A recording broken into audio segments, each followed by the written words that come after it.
అందరికీ నమస్కారం. శ్రీకృష్ణ తత్వము, లీలలు, పరమార్థంలో ధేనుకాసుర వధ. బలరామకృష్ణులు ప్రతిరోజు గోవులను అలంకరించుకొని గోపబాలుడితో కలిసి ఆలమందల్ని తోలుకొని వెళ్తూ ఉండేవాళ్ళు. గోధూళి శరీరానికి తాకితే మంచిదని కృష్ణుడు ఆలమందకు వెనక వైపున నడిచేవాడు. అప్పుడు గోవులేమో కృష్ణుడిని చూస్తూ నడవాలనే కోరికతో అడుగు ముందుకు వేసేవి కాదు. ఎందుకంటే వెనకాలంటే కృష్ణుడు కనపడ్డు కదా, అందుకని అడుగు ముందుకు వేసేవి కాదు.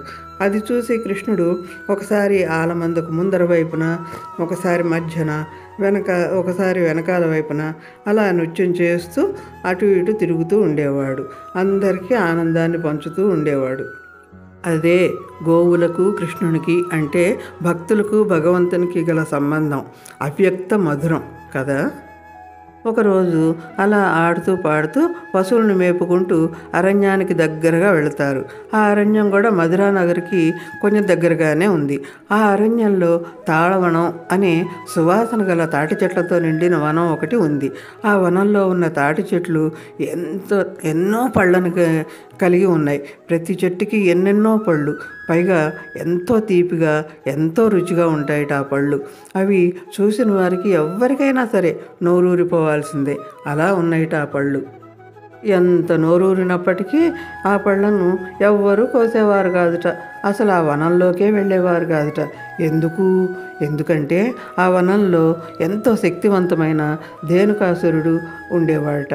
అతను ఒక గాడిద రూపంలో, అంటే కర్రేకాడులాగా భయంకరంగా ఉండేవాడట. అతనే ఆ వనానికి రాజు. ఎందుకంటే ధేనుకాసురుడు తన అసురగణంతో కలిసి పండ్ల చెట్లను ఎవ్వరూ పళ్ళు తినకుండా ఆపేవాడట, భయపెట్టేవాడట.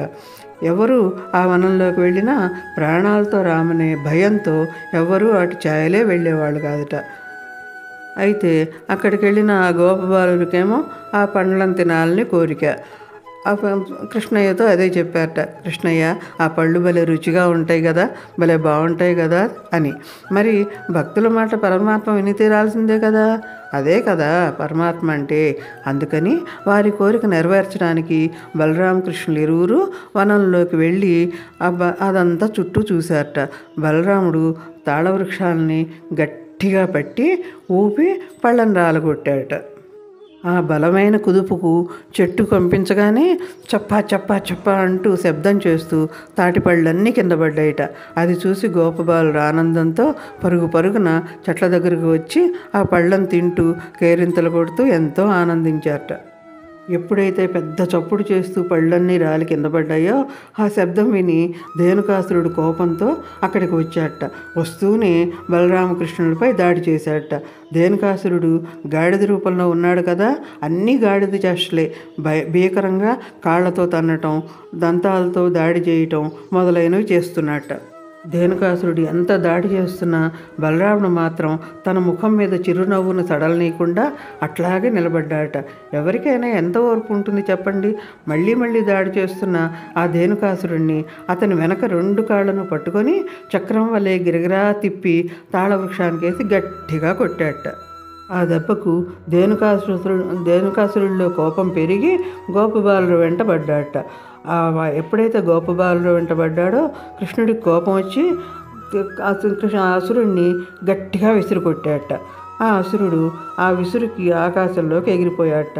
కానీ వెళుతూ కృష్ణుడిని కూడా పైకి తీసుకెళ్ళాడట. నిజంగా అతను తీసుకెళ్ళాడు ఆ కృష్ణుడిని? అది సాధ్యమేనా? కృష్ణయ్యే స్వయంగా తనతో పాటు పైకి వెళ్ళాడట. ఆ నందనందనుణ్ణి తీసుకొని ఆకాశంలోకి వెళ్ళిన ధేనుకాసురుడు అక్కడ పెద్ద పోరు సలిపాడట. కృష్ణుడు ఆ అసురుణ్ణి కిందకు తోసి బలరాముడికి సైగ చేశాడట. బలరాముడు ఒక్క పిడిగుద్దుతో ధేనుకాసురుడిని సంహరించాడట.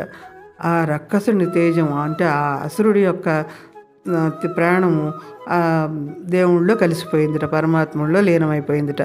మరి ఇక్కడ ఒక సందేహం ఏమిటది? ఆ అసురుణ్ణి కృష్ణుడే మట్టు పెట్టవచ్చు కదా, బలరామునికి ఎందుకు సైగ చేశాడు? ఎందుకంటే పూర్వం ప్రహ్లాదుడిని కాపాడినప్పుడు స్వామి ప్రహ్లాదుడికి మాట ఇచ్చాడట, ప్రహ్లాదుని వంశం వారిని సంహరించను అని.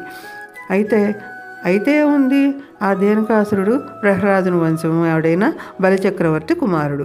అందుకనే ఇచ్చిన వరం నిలబెట్టుకోవటానికి తాను సంహరించకుండా బలరామునికి సైగ చేశాడు. ధేనుకాసురుడు ఎవరు ఇంతకీ? ధేనుకాసురుడు పరమ విష్ణు భక్తుడైన బలిచక్రవర్తి యొక్క కుమారుడు సాహసికుడు. ఇతను గొప్ప అహంకారి. అదే అహంకారంతో ఒకనాడు పవిత్రమైన గంధమాదన పర్వతంపై స్త్రీలను వెంటబెట్టుకొని విహారం చేస్తున్నాడట. ఆ పవిత్రమైన స్థలంలో తపస్సు చేసుకుంటున్న ఆ దుర్వాస మహర్షికి సాహసికుని చర్యల వల్ల, వెకిలి చేష్టల వల్ల తపోభంగమైంది. అప్పుడు ఆ మహర్షి సాహసికునితో, ఓరి మూర్ఖుడా, ఏమాత్రము వినయ విధేయతలు లేకుండా అహంకారంతో గార్ధబంలాగా ప్రవర్తించినావు కనుక, గార్ధబము అంటే ఇక్కడ గాడిద, పవిత్రమైన ఈ పర్వతంపై విలాస విహారం చేసి నా తపస్సును భంగపరిచినావు కనుక గార్ధభంగా అంటే గాడిదవై జన్మించు అని శపించాడు. చేసిన తప్పుకు పశ్చాత్తాపపడి మహర్షిని శరణువేడిగా మహర్షి కరుణించి, నాయన, అహంకారంతో మనసుకు నచ్చినట్లు చేయుట వివేకవంతుల లక్షణం కాదు. ఉత్తముడైన వాడు ధర్మబద్ధమైన కార్యములనే చేస్తాడు. కాబట్టి ఎప్పుడు వినయమును కలిగి ధర్మ మార్గమునే నడవలను. నీవు చేసిన తప్పుకు ఫలితం అనుభవించిన తరువాతనే ద్వాపర యుగంలో బలరాముని చేతిలో మరణించి ముక్తిని పొందుతావు అని ఆశీర్వదించాడట. చూసారా, కర్మఫలం అనుభవించక ఎవ్వరికైనా తప్పదు. ఆ సాహసికుడే ఈ ధేనుకుడు.